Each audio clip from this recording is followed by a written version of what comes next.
ሓደ ሰብ ኣብ ዩኒቨርሲቲ ኦክስፎርድ ከይተማሃረ ምሁር ክኸውን ይኽእል ዶ? ምሁራት ተምሃሮ ኦክስፎርድ ዝወስድዎ ስልጠና ከመይ ዝበለ እዩ? ሰላም ክቡራት ተዓዘብትና ከመይ ትኾኑ? ናይ ሎሚ ሒዘልኩም መፅአ ዘለኹ ድማ ሓደ ሰብ ኣብ ዩኒቨርሲቲ ኦክስፎርድ ከይተማሃረ ምሁር ክኸውን ይኽእል ዶ? ምሁራት ተምሃሮ ኦክስፎርድ ዝወስድዎ ስልጠና ከመይ ዝበለ እዩ? ዝብሉ ሕቶታት ክንምልሶም ኢና። ብሓባር ምሳይ ፅንሑ። ሰናይ ምክትታል። ቅድሚኡ ግና ሓደሽቲ እንትኾንኩም ነዛ ቻነልና ድማ ሳብስክራይብ፣ ሼር፣ ላይክ ኣይንረስዕ። ሰናይ ምክትታል።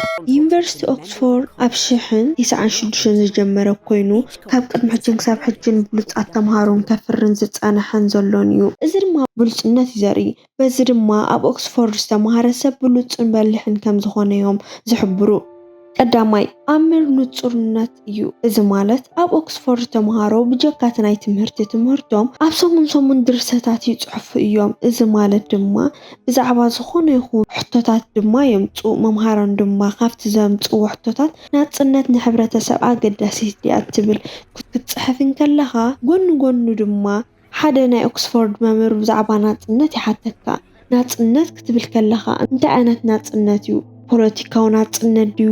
ቁጠባዊ ናፅነት ወላስ ውልቃዊ ናፅነት ዝብሉ ሕቶታት ድማ ይሓተካ። ከምዚ ዓይነት ሕቶታት ክመፅእ ከሎ ድማ ክትዕን ዝያዳ ዝተሓላለኸን ይኸውን እሞ በዚ መሰረት ድማ እቶም ተምሃሮ ሓሳባቶም ክገልፁ ይግደዱ። በዚ ምክንያት ድማ ሓሳብ ናይ ምግላፅ ዓቕሚ የጥርዩ። ንስኻ ድማ ከምቲ ተምሃሮ ኦክስፎርድ ዝገብርዎ ኣብ ሰሙን ባዕልኻ ንገዛእ ርእስኻ ሕቶ ሂብካ በትገብሮም መልስታት ድማ የዕውተካ ድዩ ድማ ምስ ነብስኻ ተዘራርብ። ካልኣይ ድታት ትንተናዊ ንባብ ማለት ብዕምቀት ምንባብ። እዚ ክንብል ከለና ድማ ከም ዝብልዎ ብዙሓት ምሁራት ናይ ኦክስፎርድ እቲ ተንብቦ ኣገባብ ነታሳስበኻ ከም ዝውስኖ ይኣምኑ። ነዚ ንምግላፅ ድማ ንቶልኪን ነቲ ፍሉጥ ደራሲ ኣብነት ምግባር ንሱ ዝበዝሖ ኣካደማዊ ህይወቱ ኣብ ኦክስፎርድ ቋንቋ ስነ ፅሑፍን ኣብ ምፅናዕን ዘሕለፎ እዩ። ቶልኪን ነቶም መፅሓፍቲ ብቕልጡፍ ክውድኦም ኣይተጓየን። እንታይ ደኣ ትርጉም ቃላት እናተንተነ ቀስ ኢሉ የፅንዖም ነበረ። በዚ ድማ ልዑል ተፈላጥነት ክረክብ ሓጊዝዎ እዩ። ንስኻ ድማ ነተንብቦም መፅሓፍቲ ይኹን ካልኦት ነገራት ብርድኢት ቀስ ኢልካ ከተንብቦም ነቶም ከበድቲ ትብሎም ድማ ደጋጊምካ ብምንባብ ዳግማይ ብናትካ ቃላት ብምፅሓፍ ድማ ዘለውካ ሓሳባት ንምግላፅ ክትጅምር ኢኻ። ሳልሳይ ድማ ኣእምራዊ ምግታእ። እዚ ማለት ድማ ተቀዳዲምካ ናብ መደምደምታ ኣይትተሃወኽ።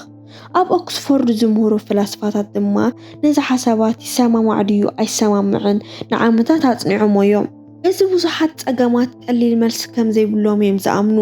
ከምኡ ድማ ተምሃሮ ኦክስፎርድ ተቀዳዲሞም መደምደምታ ንኽህቡ ድማ ይምህሩ። ንስኻ እውን ከም ምሁር ኦክስፎርድ ምዃን ካብ ተቀዳዲምካ መደምደምታ ምሃብ ተቆጠብ። ራብዓይ ሓሳባትካ ብንጹር ምግላፅ። እዚ ድማ ንሓደ ነገር ኣብ ሓደ ደቂቕ ወይ ኣብ ሓደ ገጽ ክትገልጽ እንተዘይክኢልካ ምናልባት እቲ ሓሳባት ኣይትረድኣካን ዘሎ ማለት እዩ። ነዚ ክትገብር ዝሕግዙኻ ድማ እቲ ቀንዲ ሓሳብ እንታይ እዩ? እንታይ ዓይነት ሓረጋት ከም ዘለካ ንነፍስኻ ሕተታ። ነዚ እንተጌርካ ድማ ከምቲ ዝብልዎ ድማ ኣብ ፅሑፋት ንጹርነት ድማ ንጹርነት ኣተሓሳስባ ይመርሑ። እዚ ክብሉ ከለዉ ድማ ፅሑፋትካ ንጹራት ተኾይኖም ኣተሓሳስባኻ እውን ንጹር ከም ዘሎ እዮም ዝገልጹ። ሓምሻይ ናይ መወዳእታን ድማ መሰረታት ምልክታት። እዚ ማለት ድማ ነዚ ክትገብር እንተኾንካ ድማ ነቲ ሰርሓሉ ዘለኻ ትውፊትካ ምርዳእ ዝመፅእ እዩ። እዞም ኩሎም ዕውታት ዝረኣናዮም ተምሃሮ ኦክስፎርድ ድማ ነቶም ፅሑፋት ብምፅናዕን ብምርዳእን ዘምፅኦም እዩ። እንተደኣ ሓደሽቲ ሓሳባት ክትፈጥር ቅድሚ ፍታንካ መሰረታት ዓውድኻ ንምርዳእ ግዜ ይሕልፍ።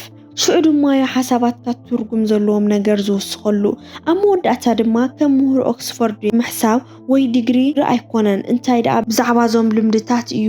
ሓሳባትካ ብንጹር ብምግላፅ ብጥንቃቐ ምንባብ፣ ኣብ መደምደምታ ዘይምጉያይ፣ ሓሳባትካ በቐሊሉ ምግላፅ፣ ከምኡውን ቅድሚ ምህዞም ምፍታንካ ነቲ መሰረታት ምልክታት ማለት እዩ። ክቡራት ተዓዘብትና ነዞም ልምድታት ጻሊ ተለማመዶ ምስ ግዜ ድማ ኣተሓሳስባኻን ዓቕምኻን ስነ ስርዓት ዘለዎም ክኸውን እዩ። ብርግፅ እንተደኣ እዚኦም ጌርካዮም ዕውት ከም ሓደ ምሁር ናይ ኦክስፎርድ ክትከውን ኢኻ።